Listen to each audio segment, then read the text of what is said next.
Amém, igreja? Quando o pastor Mendes me fez o convite para estar aqui hoje, a primeira coisa que eu fiz foi orar ao Senhor, porque eu não conheço a igreja, né? Já estive aqui na posse dele, mas é o Senhor que conhece todos vocês. E quando eu venho à frente para trazer uma palavra, ela não é minha. Eu quero que o Senhor me use e que eu seja apenas um canal. Então eu creio, meus irmãos, que o Senhor tem uma palavra para esta igreja hoje. E que nós possamos receber esta palavra, como o irmão falou, mesmo que seja dura, mesmo que seja leve para alguns, mas que aceitemos. Porque é o nosso Deus que conhece os nossos corações e nós precisamos ser aprovados por Ele. Amém? Completando aqui a minha apresentação, como o irmão falou, eu sou seminarista.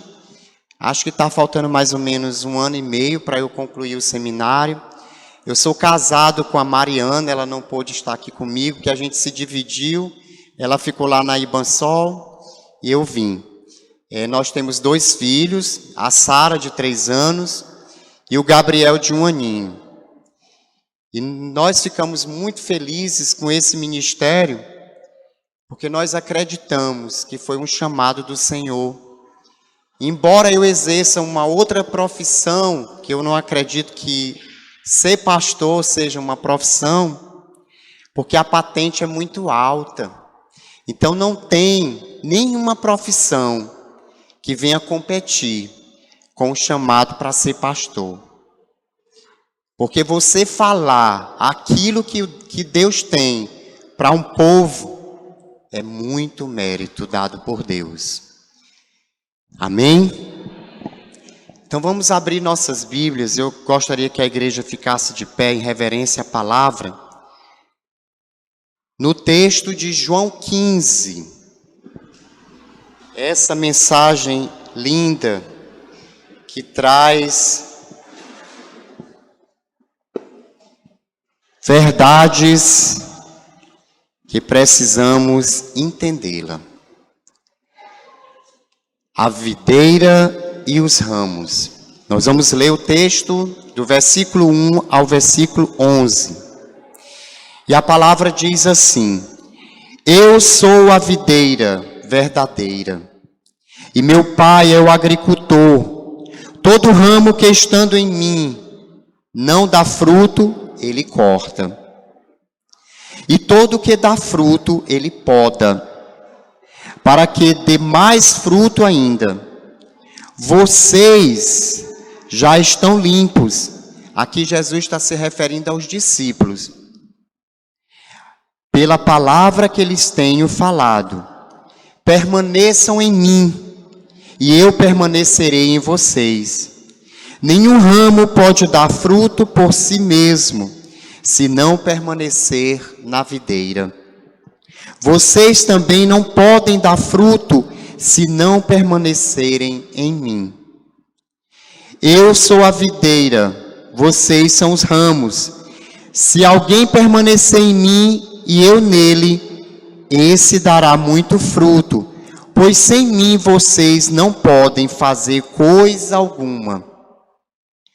Se alguém não permanecer em mim, será como um ramo que é jogado fora e seca. Tais ramos são apanhados, lançados ao fogo e queimados.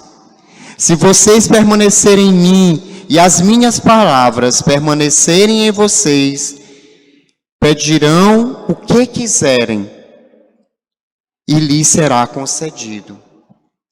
Meu Pai é glorificado pelo fato de vocês darem muito fruto, e assim serão meus discípulos. Como o Pai me amou, assim eu os amei.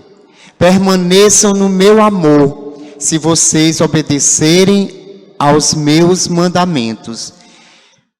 Permanecerão no meu amor. Assim como tenho obedecido aos mandamentos do meu Pai, e em seu amor permaneço. Tenho-lhes dito isto, estas palavras, para que a minha alegria esteja em vocês e a alegria de vocês seja completa. Amém? Oremos. Deus amado, nós te glorificamos e te agradecemos, Senhor, pela oportunidade de mais uma vez poder falar da tua santa palavra. Essa palavra que nos transforma, essa palavra que nos enche de amor, porque nós precisamos do Senhor em nossas vidas. Que cada irmão aqui esteja disponível a entender essa palavra em sua vida, para que ela venha fazer transformação, Senhor. Porque a tua palavra, se não nos transformar, não faz sentido. Então, que essa palavra cresça como uma semente e dê frutos para a tua glória, Senhor. Te louvamos e te engrandecemos. Em nome de Jesus, amém.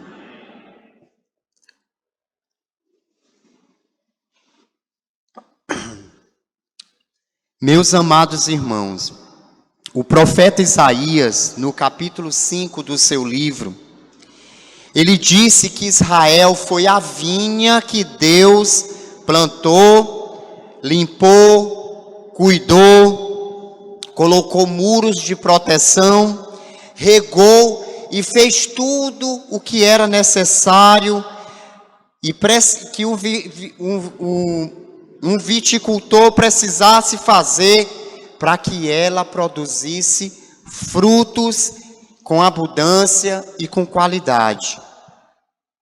Mas mesmo com todo o esforço, empenho e zelo, aquela vinha, Israel, em vez de produzir frutos doces, produziu uvas bravas, frutos sem qualquer valor, sem qualquer utilidade. A vinha é o coletivo de videiras, uma plantação de uvas. E Jesus, nesse texto de João 15, ele usa uma metáfora da videira para mostrar seu estreito relacionamento com os seus discípulos. No Antigo Testamento, a videira é um símbolo comum a Israel, o povo escolhido de Deus. E o mais interessante é o fato de que sempre quando Israel histórico é referido sobre essa figura, a videira, enfatiza-se o fracasso da videira em produzir bom fruto. Nesse texto de João 15, em contraste contra o fracasso, Jesus declara: eu sou a videira verdadeira. Aquela para quem Israel apontava, aquela que produz bom fruto. Jesus afirma para nós: eu sou a videira verdadeira e o meu pai o agricultor. E Jesus mostra nesse cenário que nós somos os ramos, e um ramo de uma videira só tem duas finalidades, segundo o texto.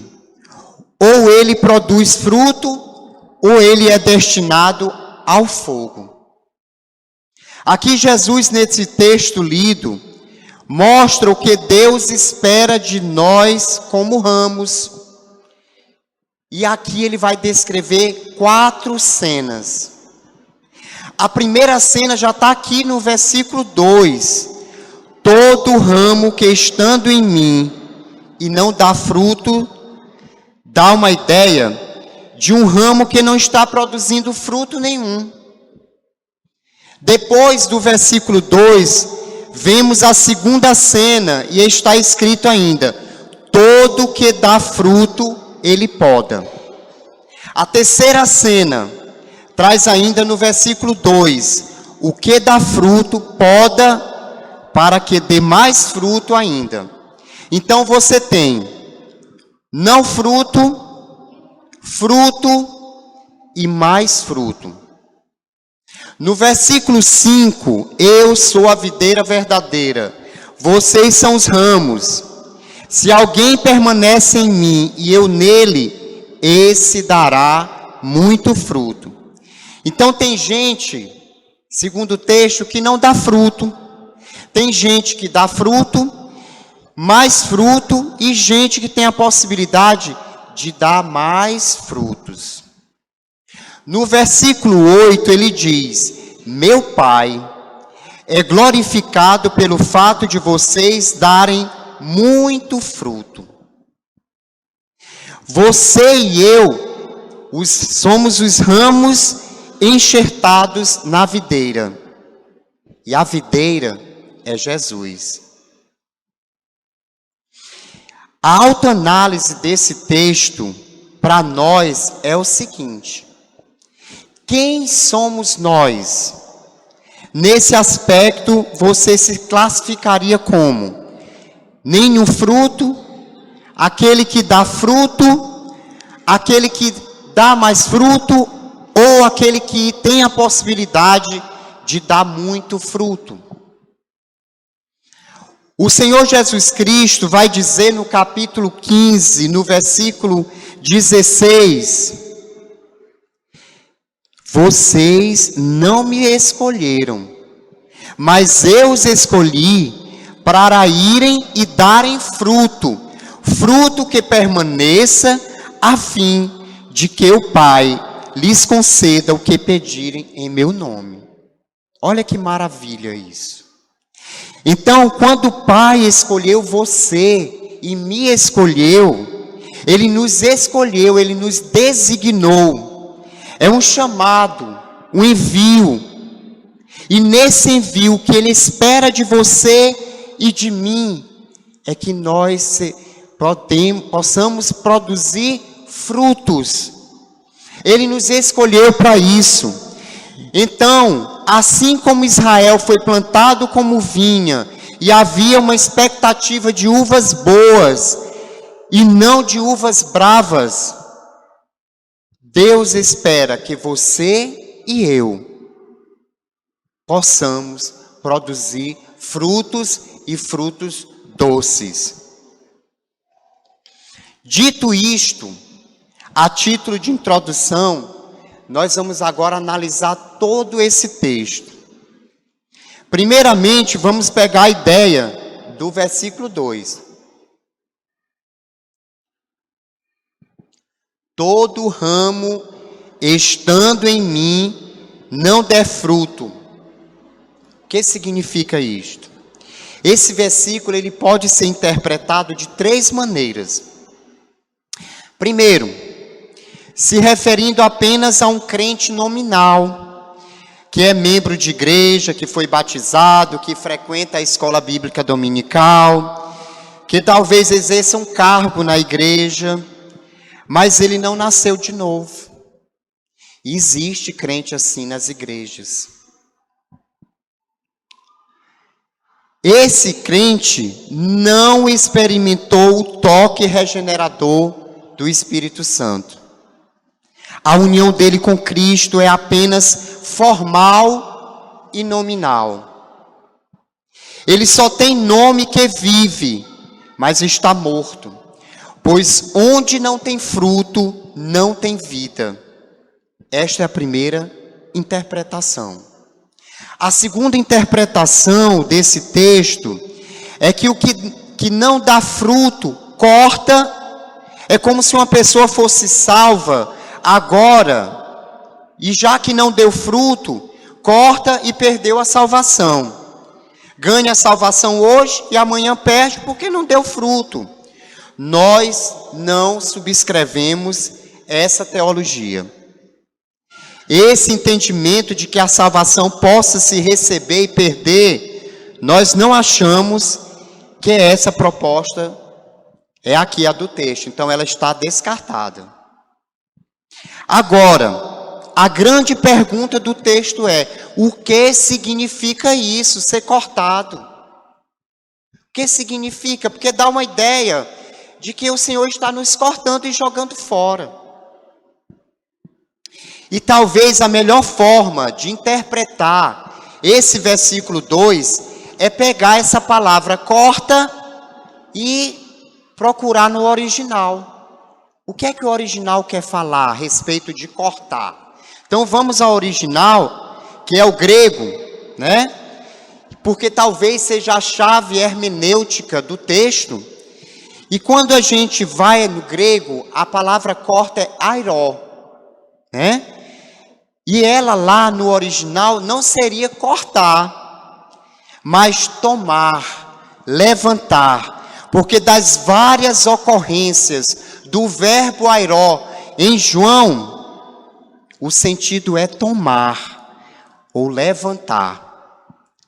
E esta é a terceira interpretação que, como muitos teólogos, eu também concordo, né? Aqui o Senhor está dizendo que essa árvore, essa videira que não dá fruto, ele corta, ou seja, ele levanta, ele procura dar um jeito para que essa árvore venha ser frutífera. O ramo da videira tem a tendência de crescer e rastejar. Se ele rastejar, ele vai ficar coberto de poeira, e se vier chuva, essa folha vai mofar. Fica doente e não vai produzir. O papel do agricultor aqui será levantar esse galho. Olha aí, airó, não é cortar, levantar esse galho, amarrar para que ele cresça, para que ele não cresça para baixo e perca a sua vitalidade de produção. Porque o agricultor não corta esse galho e joga fora. Porque já que ele está ali sujo, ele só bastaria ele cortar e deixar os outros que estão em cima. Não. Porque a ideia é de que quanto mais ramos, mais fruta a videira vai dar. Então ele faz o quê? Esse ramo ele é valioso. Então ele limpa esse ramo, ele amarra esse ramo e ele começa a frutificar. Quando nós caímos, Deus não nos joga fora e nem nos abandona. Então a ideia aqui nesse versículo é a ideia de um ramo que caiu, que está sujo, enlameado, que precisa ser levantado e amarrado aos outros ramos. O texto aqui não pode estar falando de um crente nominal, nem de perder a salvação, porque todo ramo que estando em mim, disse Jesus, o que rege esse texto é estando em mim. E se você está em Cristo, você tem vida. E se você está em Cristo, você é um ramo. E se você está em Cristo e caiu, precisa ser levantado. Precisa ser restaurado. E há muitos crentes que não produzem frutos porque caíram. Estão na lama, precisando ser limpos, precisando ser levantados, precisando ser amarrados para poderem cumprir o seu papel de dar frutos para a glória de Deus. Mas o que isso significa? Na Bíblia, fala de disciplina, porque na Bíblia, disciplina não é castigo. Vocês sabiam? Disciplina na Bíblia não é castigo. Um viticultor nunca corta um ramo e joga fora porque ele é útil, ele é importante e ele é que vai produzir frutos. A vinha foi plantada com esse propósito, produzir frutos. Então o que é que Deus faz com o crente salvo pela graça, porque caiu e está sujo, cheio de lama? Deus levanta através da disciplina. A disciplina é limpá-lo, é levantá-lo para que ele possa viver de uma maneira frutífera, para a glória de Deus. Agora, a disciplina não é agradável, meus irmãos. É ou não é? Ser disciplinado não é agradável. Ela dói, ela machuca.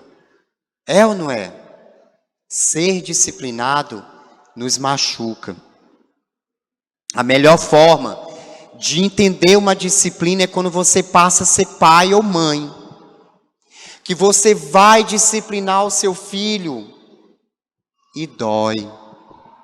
Mas você precisa fazer. Se vocês estão na mesa, aí o seu filho vem, bate o copo. Eu não quero esse suco. Você vai dizer assim, oh, que bonitinho. Ele já tem vontade própria. Ele já tem uma personalidade forte. É assim que você vai tratar seu filho? Sem disciplina? Se você não fizer algo que venha disciplinar o seu filho, a chibata da polícia vai. E é mais doloroso. Então, meus irmãos, ou você dobra esse cipó, ou os outros vão dobrar por você. O que eu quero trazer aqui é a lembrança de que um pai ou uma mãe, quando disciplina, não é porque ele não gosta, é porque ele ama. É para que seu filho seja uma pessoa de bem, para que seja uma pessoa que tenha respeito, tenha princípios, tenha valores, que aprenda o certo e evite o errado. Então, quando Deus nos disciplina, é para o nosso bem. Quando Ele nos disciplina, é porque Ele nos ama. Porque disciplina é fruto de justiça. Ele nos corrige, é para que tenhamos deleite na alma. Prazer nele, prazer na santidade. Na segunda cena do versículo, já entendemos que esse corta e jogar fora, porque esse ramo está ligado à videira. Agora, na segunda parte, e todo que dá fruto, ele poda para que dê mais fruto ainda. Ou seja, você produz fruto, mas pode produzir mais. Você pode produzir mais. Eu posso produzir mais. Todo agricultor sempre procura meios e forma para ter uma maior produção. Então, o que significa isso? Poda para que dê mais fruto ainda. Dá a ideia aqui é que árvore frutífera, quando na época de chuva ela fica frondosa, luxuriante demais, fica muito linda, né? Folhosa demais,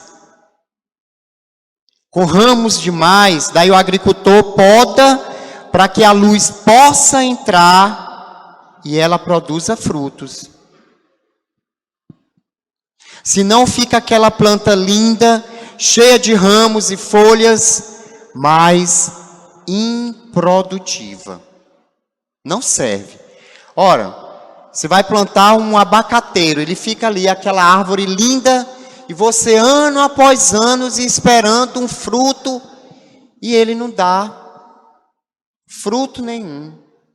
Não é esse o objetivo de uma árvore, que a finalidade seja produzir frutos. Então, é assim que Deus faz com a sua vida e com a minha vida, quando começamos a ficar bonitões, nos achando melhor do que os outros, né? Sabe o que é que Deus faz? Ele começa a usar a tesoura. Ele começa a nos podar. Vai lá, passa a tesoura num ramo aqui, no outro ali, você está se achando, vou tirar isso de você. E aí, Deus nos disciplina quando estamos fazendo a coisa errada. Fomos para o chão, para a lama, para a poeira, daí Ele nos levanta. Mas Deus nos poda não porque estamos fazendo a coisa errada, porque estamos fazendo a coisa certa. Mas Ele quer que sejamos mais produtivos em seu reino, tirando qualquer coisa que nos tire a seiva, para produzir mais. Coisas que vão nos distrair, coisas que vão nos atrair, mas que vão nos tirar o foco que é produzir mais frutos. Então, quando você produz frutos, que você fica muito envaidecido, muito cheio do seu eu, Deus te poda. Você está fazendo a coisa certa, você está tendo frutos, produzindo frutos, mas você está muito cheio do seu ego. E aí Deus te poda para que você possa produzir mais frutos. Essa poda, meus irmãos, são aquelas provações da nossa vida que vem e na hora você não entende. Mas eu estou fazendo tudo certo. Por que está acontecendo isso comigo? É ou não é? Deus fez assim com Davi. Ele não foi só ungido rei, foi reinar bonitinho, não foi só assim. Ele teve que passar por uma faculdade lá no deserto, teve que sofrer lá no deserto, de luta, de dor, de sofrimento. Como assim? Ele foi ungido rei e passa a sofrer? Como pode ser isso, né? Sabe por quê? Se não tivesse sido as lutas, as provas que ele teve, ele não teria sido Davi, aquele que produziu tantos salmos que nos encantam até hoje. Então Deus passa a tesoura na gente. Não é porque nos odeia, é porque Ele quer que produzamos muitos frutos e inspiremos as novas gerações a produzirem frutos também. Assim foi com Paulo, com Elias, com Moisés. Eles não teriam sido os homens que foram se não tivessem recebido a tesoura de Deus. Nenhum deles passaram por provações porque estavam em pecado. Não. Mas nós só admiramos esses homens porque Deus tratou com eles. Para que eles produzissem muitos frutos para a glória de Deus. É o que Deus está fazendo com você, comigo. Eu lembro que no ano passado, por essa época, eu estava vivendo uma poda. Uma poda que eu estava uma árvore bem luxuriosa, né? Estava numa condição há 7 anos. E o Senhor começou a me podar. Foi o ano da poda, 2023. Mas eu entendi. Em nenhum momento eu questionei ao Senhor. Eu o glorifiquei. Não é fácil você dar glórias a Deus no momento de sofrimento. A gente abre a boca e diz glória a Deus quando acontece uma coisa boa. Mas não é fácil. No sofrimento você dá glórias a Deus. Para isso você precisa ter o discernimento desta palavra. Alguma coisa Deus está tratando comigo. Glória a Deus, porque a palavra diz, Ele trata com aqueles que Ele ama. Deus não trata com quem não ama. Ele trata com os seus filhos, aqueles que escolheram Jesus como seu único e suficiente Salvador da sua vida. Ele trata com esses. Para quê? Para que Ele seja glorificado através da sua vida. Vamos destacar alguns pontos aqui dessa verdade preciosa. Primeiro, do versículo 5 em diante, o verbo que vai reger esse texto é o verbo permanecer. Ele é citado 11 vezes, dos 11 versículos, ele é citado 10 vezes. O que Jesus está querendo nos ensinar nesse texto é que Ele está mais interessado em quem somos nós do que o que fazemos. É isso que interessa para Jesus. Mas ainda a chave da virada do entendimento é: você não tem condições de produzir muito fruto por você mesmo. Não é a força do nosso braço. Eu tenho o dom. Eu sou o tal. Não, meus irmãos. Nós somos dependentes do Senhor para que nós possamos produzir frutos para a glória de Deus. Não é o seu dom, não é a sua inteligência, não é a sua capacidade, não é a sua desenvoltura, não são as suas estratégias, não são os seus recursos. A seiva para produzir fruto não vem do ramo, vem do tronco, da videira. Então o segredo é você estar conectado ao tronco. Você tem que estar conectado à videira. Você tem que estar permanecendo em Cristo. Se você permanecer nele, a seiva vem para você. E você produz muito fruto. E nisso, Deus é glorificado. Olha o segredo de tudo isso, meus irmãos. Nós somos peças fundamentais quando nós passamos a ter Cristo em nossas vidas. Porque nós precisamos glorificar o Senhor através das nossas atitudes, através dos nossos sentimentos e dos nossos pensamentos. Mudança. Nós precisamos ser transformados e precisamos ser permanentemente ligados a Deus, ligados a Jesus, que é a videira. Vamos destacar alguns pontos desta verdade preciosa. Primeiro, permanecer em Cristo é um imperativo, não é uma opção. No texto ele disse, permanecer em mim.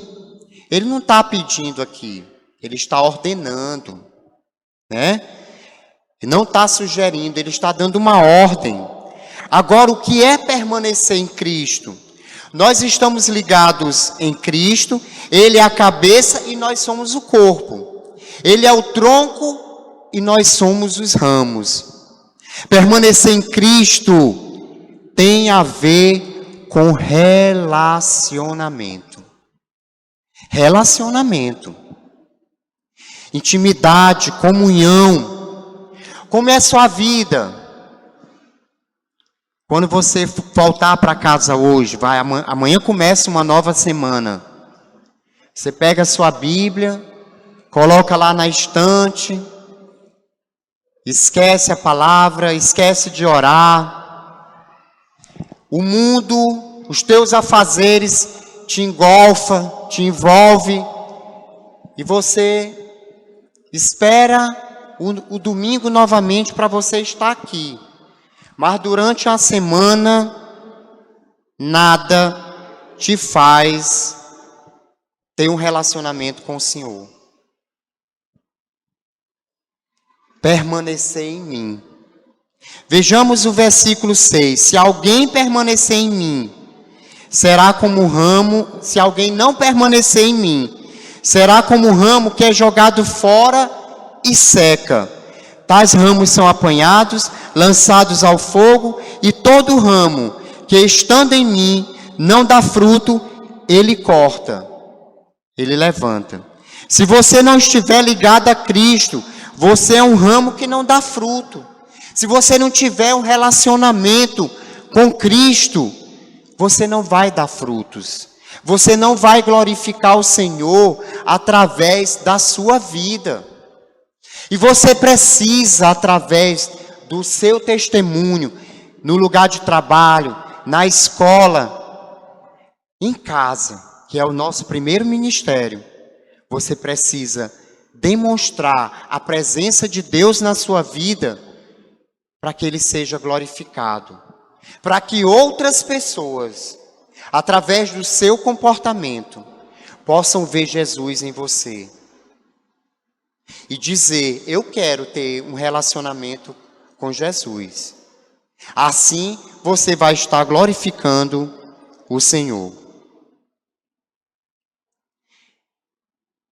Então, o ramo, ele só tem dois propósitos.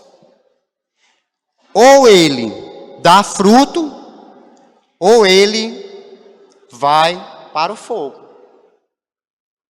Ele é queimado, ele não serve para dar fruto, ele vai virar lenha. Ninguém é salvo, meus irmãos, sem permanecer em Cristo. E existe algo que nós precisamos entender. Aceitar Jesus não é só levantar a mão no final da palavra e dizer que aceita Jesus. Muitas vezes você é envolvido por uma emoção. Aceitar Jesus é mudança de vida, é transformação, é deixar o Espírito Santo arrancar de você aquilo que te distancia de Deus. É você estar disponível para dizer: eu sou uma nova criatura em Jesus Cristo. Isso não mais faz parte da minha vida. E permanecer é viver dia após dia conectado com o teu Salvador. Aí sim, vem as lutas, vem as batalhas, mas elas serão vencidas se você tiver um relacionamento com o Senhor. Porque é Ele que te fortalece. É Ele que te faz dizer não para o pecado. Não é a força do seu braço. É o teu relacionamento com o Senhor que te fortifica.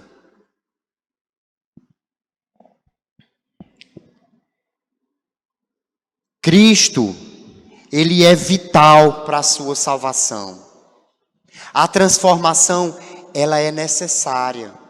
Porque ela faz parte do processo de santificação, porque se não formos santos, não poderemos ver o Senhor. Não poderemos coabitar com o Senhor no reino dos céus. Temos que estar com corpos glorificados. Claro que Jesus voltará e nós estaremos na luta diária para sermos santos. E isso é o que vale. Porque pela força de nosso braço a gente não vai conseguir deixar de cair. Nós vamos cair, mas o Senhor está ali para te levantar. Você precisa confessar os seus pecados. Você precisa reconhecer a supremacia de Deus na sua vida. Que você não é ninguém. Nós não somos ninguém. Deus é tudo por nós. Em terceiro lugar, permanecer em Cristo é vital para produzir frutos. Olha o que diz o versículo 4 e 5. Permaneçam em mim e eu permanecerei em vocês.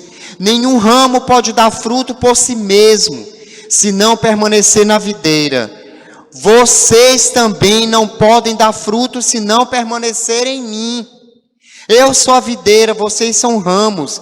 Se alguém permanecer em mim e eu nele, esse dará muito fruto.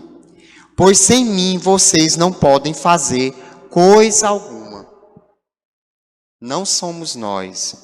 Então nada de achar que você possa fazer qualquer coisa.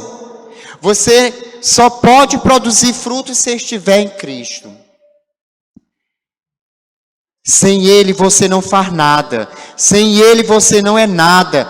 Sem Ele você não consegue nada. Então, para produzir fruto, tem que permanecer em Cristo. E em quarto lugar, permanecer em Cristo é a evidência de que somos discípulos dele.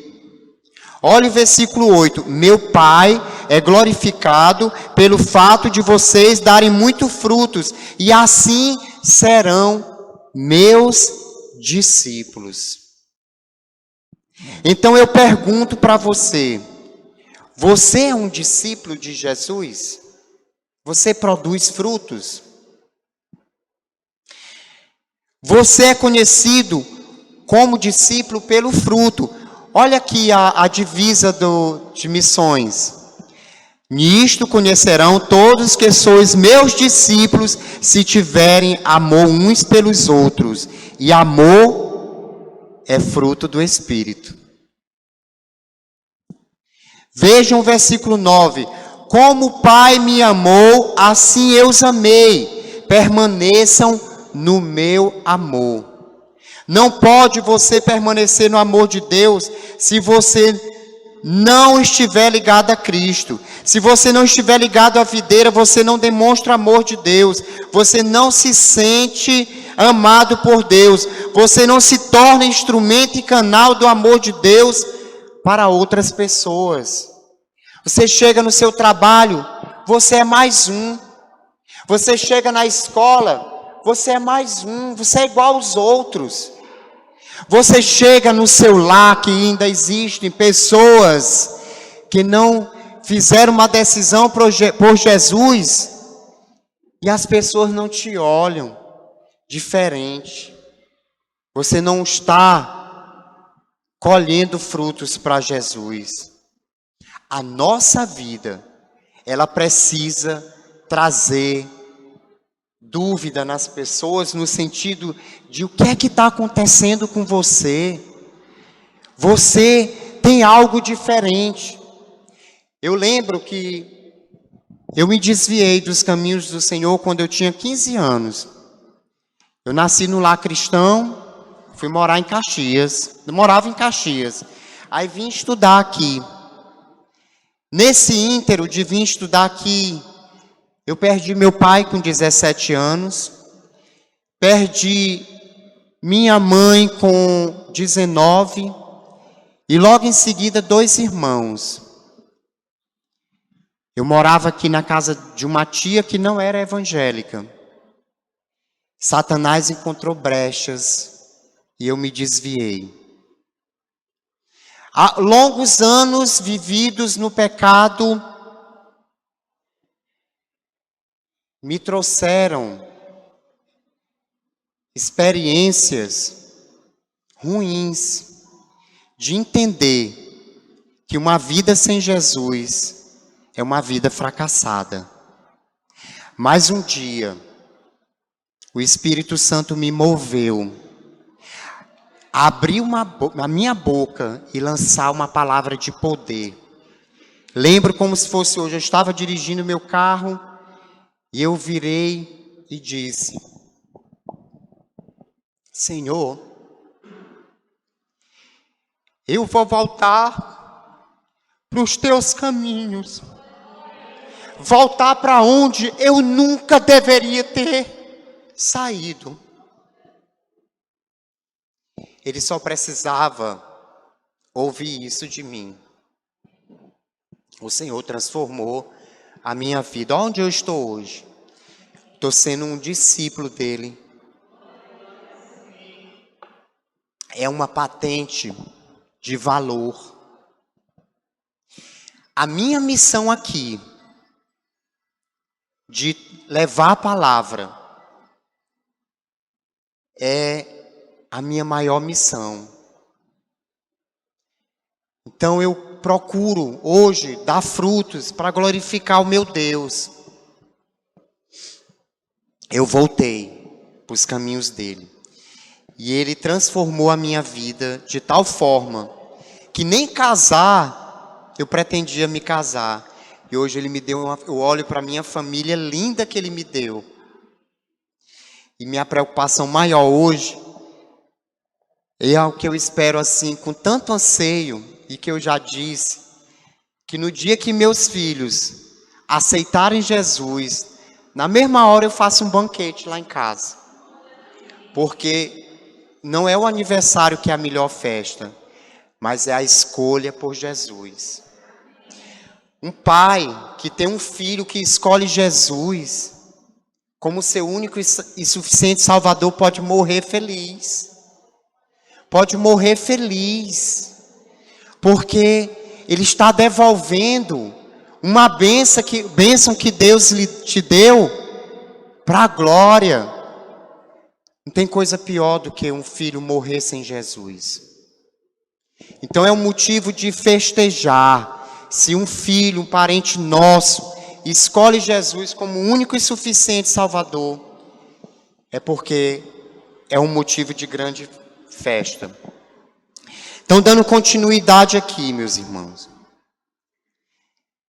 Ele diz que nisto conhecerão todos os que sois meus discípulos, se tiverem amor uns pelos outros. O amor é fruto do Espírito. Eu só posso demonstrar amor se eu tiver feito uma escolha por Jesus, porque o Espírito passa a habitar em minha vida. No versículo 9, como o Pai me amou, assim eu os amei, permaneçam em meu amor. Não se pode permanecer no amor de Deus se você não estiver ligado a Cristo. Se você não está ligado à videira, você não demonstra o amor de Deus. No versículo 7, se vocês permanecerem em mim e as minhas palavras permanecerem em vocês, pedirão o que quiser e lhes será concedido.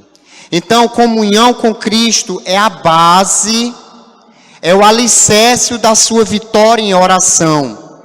Às vezes as pessoas dizem, eu oro, mas parece que minha oração nem passa do teto. Eu oro, mas eu não vejo resposta.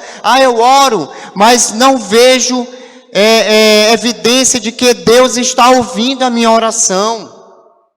A pergunta é, você tem permanecido nele? Você tem intimidade com ele? Você tem comunhão com ele? Você vive na presença dele?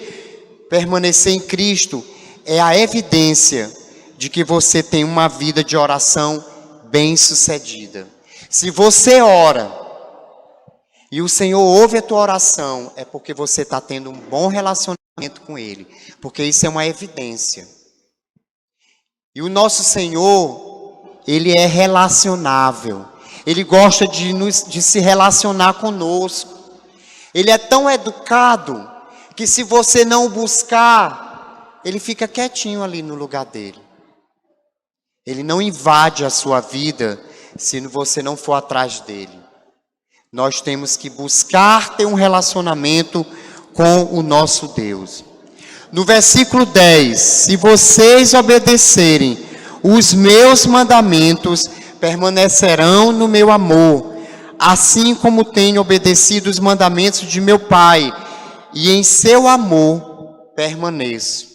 Permanecer em Cristo é impossível sem obediência a Ele. Obediência a Ele. Ou seja, não é apenas aquela união que você teve quando você creu. Você foi batizado pelo Espírito Santo, mas é permanecer continuamente. É todo dia, é a intimidade, é o relacionamento. Permanecer em Cristo é o caminho da própria alegria. Lemos o versículo 11. Tenho-lhes dito estas palavras para que a minha alegria esteja em vocês e a alegria de vocês seja completa.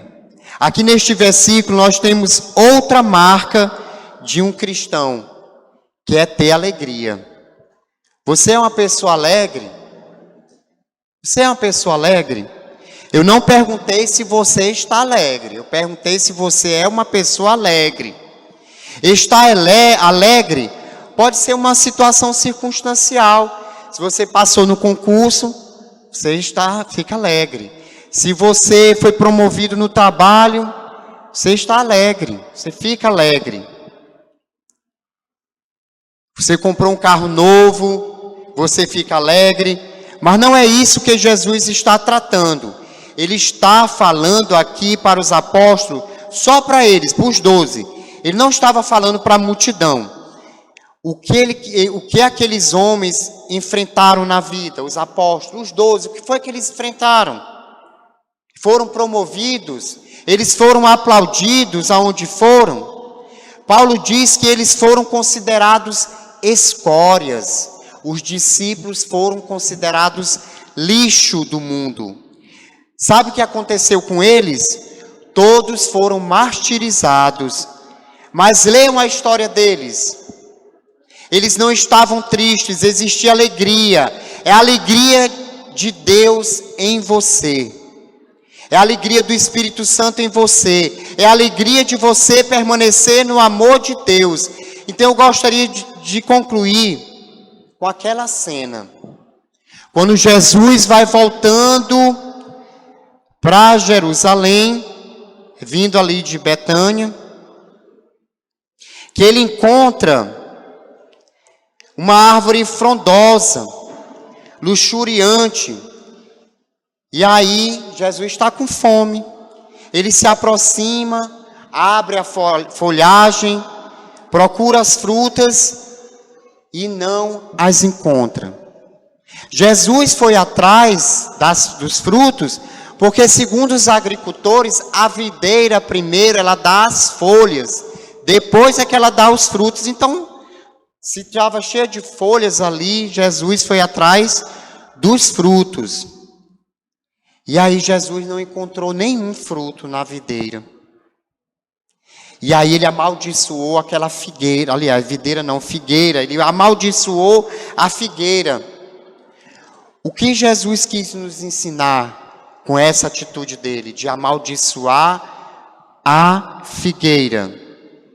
Ele quis nos ensinar que que nós não podemos fazer propaganda enganosa, fazer propaganda de nós, daquilo que nós não temos. Ele não se agrada de folhas, ele quer frutos. Ele não se contenta com a aparência, ele quer a realidade.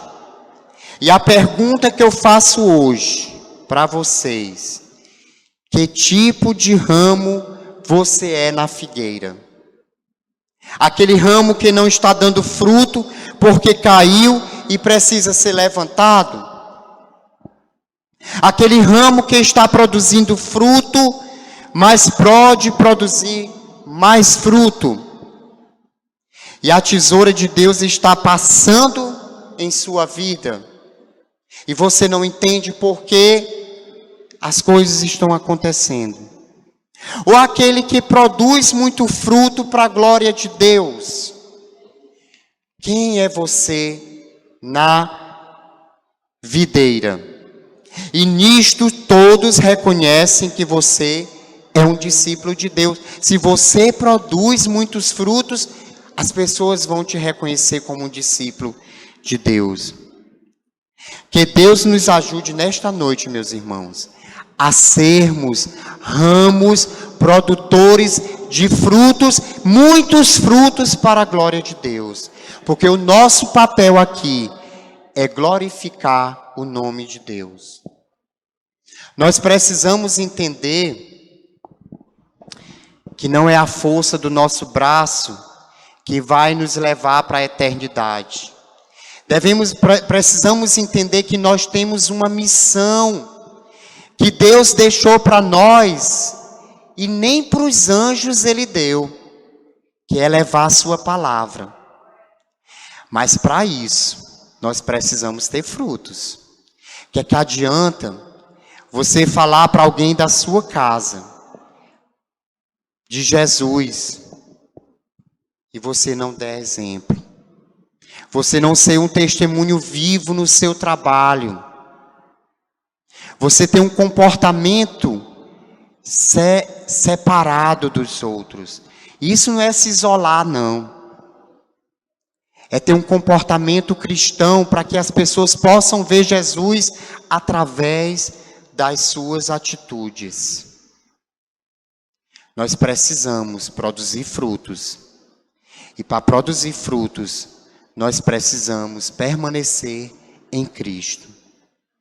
Amém? Eu creio que essa mensagem, ela veio para a igreja, para que vocês possam produzir muitos frutos para a glória de Deus. Mas todo pregador, ele tem uma missão de fazer um apelo. Então eu tenho um convite. Aliás, 2 convites. 3 convites. O primeiro convite é para você que ainda não fez uma decisão por aquele que vai nos levar para a eternidade. Para aquele que está preparando o lugar para nós e que nós não temos noção das maravilhas que nós iremos viver na eternidade. Se você ainda não encontrou Jesus na sua vida, eu convido você a levantar sua mão para que eu possa orar por você nesta noite. Alguém se encontra nessa situação hoje? Se tiver, levante sua mão que eu quero orar por você. O segundo convite. Se você andava nos caminhos do Senhor e de repente você encontrou um caminho mais largo, um caminho mais bonito, um caminho mais florido, um caminho cheio de enganos. Mas Jesus ficou ali te esperando, porque Ele te espera, para que você volte a caminhar com Ele. Se um dia você se desviou dos caminhos do Senhor e necessita reencontrá-lo, Ele está aqui hoje, estendendo a mão para você e dizendo: venha, que eu vou te levar novamente. Alguém nessa situação? Que levante a sua mão que eu orarei por você. Terceiro convite. Se você um dia fez uma escolha por Jesus, e essa palavra, ela chegou ao seu coração, e você percebeu que você está sendo um crente que não está produzindo frutos para a glória de Deus, eu convido que você venha aqui na frente, para que eu possa orar por você e pedir ao Senhor que ajude a você a permanecer nele e produzir muitos frutos para a glória de Deus. Alguém que deseja produzir mais frutos para a glória do Senhor, pode vir aqui à frente, que eu vou orar por você. Ainda bem que nessa igreja todo mundo produz muitos frutos. Glória a Deus. Amém. Então vamos orar encerrando. Deus amado, nós te agradecemos por essa palavra, Senhor. Essa palavra nos traz a lembrança de que nós não podemos ser um crente nominal, aquele que apenas frequenta a igreja, mas que nós precisamos ter um relacionamento contigo, um relacionamento de fidelidade, um relacionamento que nos faz permanecer em Cristo e ter seiva para produzir frutos. Então, Senhor, que essa palavra chegue aos nossos corações e ela produza frutos, frutos para que Tu seja glorificado. Amém.